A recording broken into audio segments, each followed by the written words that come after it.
항암 치료 후 손발이 저리신가요? 피부에 손만 대도 아프다. 터치 센서티버티 테스트라고 말합니다. 피부에 가벼운 터치만 해도 통증으로 느껴진다는 겁니다. 휴대폰 문자 보내기, 단추 잠그기, 신발끈 묶기 할 때 손가락 끝에는 가벼운 터치가 생깁니다. 이게 통증으로 느껴집니다. 당연히 일상생활이 너무나 힘들 수밖에 없습니다. 항암 치료 후 말초 신경염이 생긴 환자들은 손가락 끝 가벼운 터치에도 통증을 호소합니다. 찌릿찌릿한 전기 느낌이나 무감각, 발의 감각 없으므로 균형을 못 잡고 비틀거리고 다리에 힘 없으므로 걸을 때 넘어질 것 같다는 생활의 불편감도 호소합니다. 어떤 항암제를 썼느냐에 따라서 빈도는 틀립니다만 외국 자료에서는 항암 치료 후 4,000명을 연구해 봤더니 항암 치료 후 시간이 지나면서 호전을 보이긴 하나 3개월 후에도 60%가 말초신경염을 호소합니다. 항암제 말초신경염이 좀 더 잘 생기는 경우로는 당뇨, 나이가 많을수록, 과거에 신경 문제가 있었던 경우, 암의 단계가 높은 경우, 알코올, 우울증, 불안장애, 수면장애가 있었던 사람입니다. 항암제 말초신경염과 관련된 대표적인 약물이 탁솔입니다.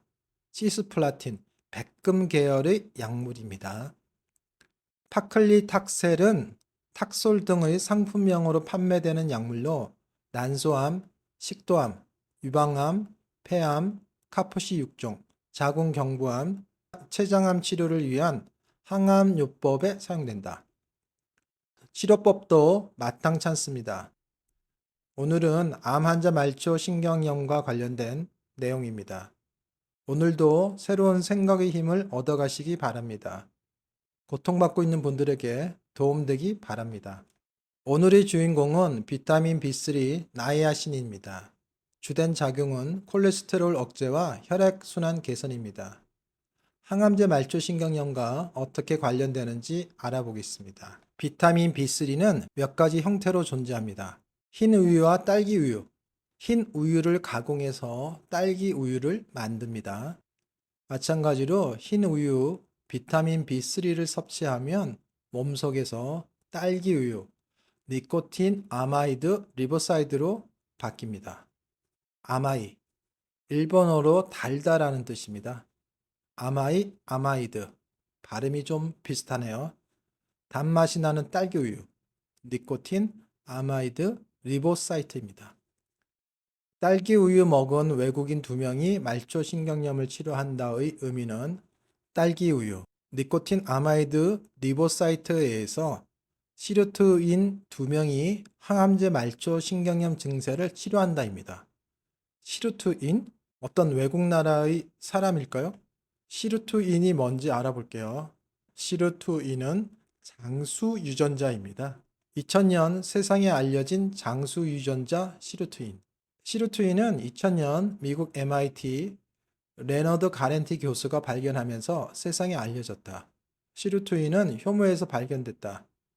노화를 늦춰 수명을 30% 증가시킨다는 사실을 밝혀냈다. 효모에만 존재하는 줄 알았던 시르트인이 사람에게서도 확인됐다.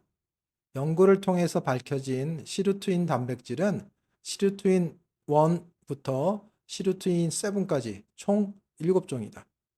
시르트인 단백질은 손상된 DNA를 복구하고 치료한다. 항암제 말초 신경염하고 DNA가 무슨 관계가 있을까요? 항암제 말초 신경염 그림을 볼게요. 시스플라틴 계열 항암제는 암세포의 DNA만 파괴하는 게 아니라 신경세포의 DNA도 파괴합니다. 그리고 그림을 유심히 보면 신경세포 내의 미토콘드리아도 망가뜨립니다. 미토콘드리아는 전기신호를 만들어내는 발전기입니다. 과작동하면 너무 많은 전기신호를 만들어서 손발이 찌릿찌릿, 작동을 안 하면 전기신호가 없어서 손발이 무감각해집니다. 항암제가 신경세포 속의 DNA와 미토콘드리아를 망가뜨리기 때문에 말초신경염이 생기는 겁니다.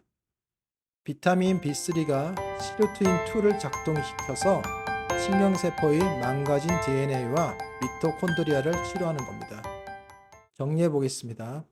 항암 후 말초 신경염 치료에 비타민 B3가 도움된다는 연구 자료들이 많이 있습니다. 비타민 B3, 나이아신은 암을 포함한 여러 질환의 원인인 활성산소를 없애는 효과가 있다. 비타민 B3는 신경 속에 있는 미토콘드리아 기능을 개선시킨다. 비타민 B3는 시루트인2를 활성화시켜서 신경세포의 망가진 DNA를 치료한다. 하나 더 설명하자면 항암 치료를 받으면 B12 레벨이 급격하게 떨어진다는 연구 결과가 있습니다. 따라서 항암 치료 말초 신경염 환자는 B3, B12 둘 다 투여받는 게 좋을 것 같습니다. 시루토인을 활성화시키는 음식 섭취가 도움이 된다. 서트푸드는 시루토인과 음식의 합성어다. 서트푸드 음식으로는 케일, 미나리, 샐러리, 양파, 자두, 적포도, 블루베리, 기리, 호두, 밤, 연어, 새우, 닭가슴살 등이 있다. 해당 음식들의 공통점은 폴리페놀 함유로 시루토인 유전자를 활성화한다. 좀 더 볼게요. 케일, 붉은 포도주, 딸기, 양파, 간장콩, 대두, 파슬리, 엑스트라 버진 올리브 오일, 다크 초콜릿, 마차 그린티, 메밀, 울금 터메릭, 호두, 아루굴라, 태극고추, 러비지, 메드율, 메드줄, 대추, 야자, 열매, 레드 치커리, 블루베리, 케이퍼, 커피. 인터넷에서 검색해서 서트푸드를 좀 더 알아보면 좋을 것 같습니다. 다시 한번 정리해보면 흰 우유를 섭취하면 몸속에서 딸기 우유로 바뀌고 딸기 우유를 좋아하는 시루토인 2명이 신경세포의 DNA를 복구하고 미토콘드리아를 개선시킨다. 대략 이런 순서가 될 것 같아요. 여기 하나가 비어 있는데 여기 들어가는 게 NAD, 나두입니다. 편의상 나두라고 부를게요. 흰 우유 비타민 B3와 딸기 우유 니코틴 아마이드 리보사이트가 나두로 바뀌어서 작동합니다. 편의상 나도라고 부를게요. 모 광고처럼 야 나도 할 수 있어. 나도 할 수 있어. 그래. 나이가 들면 우리 몸에서 나두 수치가 떨어집니다. 나이 든 분들의 항암 후 말초 신경염이 더 심한 건 이미 나두 수치가 낮아져 있기 때문입니다. 나이, 나두. 발음이 비슷하죠? 나이가 들면서 떨어지기 때문에 나두. 이렇게 외우면 좀 더 쉬울 것 같습니다. 흰 우유가 딸기 우유로 바뀌어야 하므로 흰 우유보다는 딸기 우유를 직접 먹는 게 더 좋겠죠. 그게 나두 만드는데 더 도움이 되니까요. 그래서 흰 우유, 비타민 B3 섭취보다는 딸기 우유, 니코틴 아마이드 리보사이트가 더 효율적이라고 설명합니다. 비타민 제제는 주로 먹는 약으로 섭취하고 있습니다. 먹는 비타민보다는 주사 비타민이 훨씬 효과적입니다. 먹는 비타민 C와 주사 비타민 C의 혈액 속 농도 차이는 10배나 차이 납니다. 먹는 비타민 B3 역시 비타민 3의 활성 형태 NAD, 나도로 바뀌는 효율이 낮은데 주사 비타민 B3는 NAD, 나도로 바뀌는 효율이 훨씬 높습니다. 비타민 B3 주사는 주 1에서 2회, 총 10회 치료합니다. 비타민 B3 주사 시 주의점이 있습니다. 주사를 맞으면 혈관 확장이 느껴집니다. 팔다리와 머리의 열감, 귀 빨개짐이 동반됩니다. 나이아신 플러싱이라고 합니다. 혹시 생기더라도 대부분 2시간 정도면 없어집니다. 혈관 확장이 되면서 혈압이 떨어지므로 저혈압 환자는 주의가 필요하고요. 고혈압 약 복용자도 혈압이 떨어질 수 있으니 주의가 필요합니다. 혈당이 일시적으로 올라갑니다. 당뇨 환자에서는 비타민 B3 주사 치료 전에 혈당이 올라갈 수 있음을 설명해 줘야 합니다. 오늘의 영상 정리합니다.